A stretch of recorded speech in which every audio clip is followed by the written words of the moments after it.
રાજકોટમાં એક સમયે રંગીલા રાજકોટ તરીકે ઓળખાતું હતું। રાજકોટ શહેર હવે તો મિની બિહાર તરીકે આગળ વધી રહ્યું છે, કારણ કે જેમ બિહારમાં ગુંડાઓ બેફામ બની રહ્યા છે, તેમ હવે રાજકોટમાં પણ લુખાઓ મજા મૂકી રહ્યા છે। જ્યારે તેવું લાગી રહ્યું છે કે પોલીસને ખાખી વર્દી જાણે ખાલી નામની જ પહેરી હોય તેવું માનીએ તો કંઈ ખોટું નથી, કારણ કે ગઈકાલે શહેરના ગોંડલ રોડ પાસે આવેલ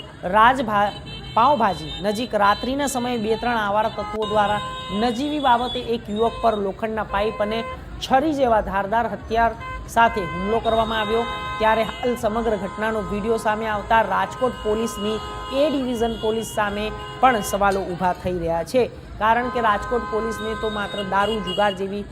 રેડો કરી ન્યૂઝપેપર અને મીડિયામાં ચમકવામાં જ રસ છે, નહીં કે લુખ્ખા તત્વોને ડામવા સાથે રાજકોટમાં રાત્રિના સમયે ચાલતા ખાણીપીણીના ધંધાઓ અને ચાની હોટલો પણ આવા બનાવો અંગે જવાબદાર હોવાનું રાજકોટની પ્રજામાં ચર્ચાઈ રહ્યું છે। ત્યારે આવા બનાવોને ધ્યાનમાં રાખીને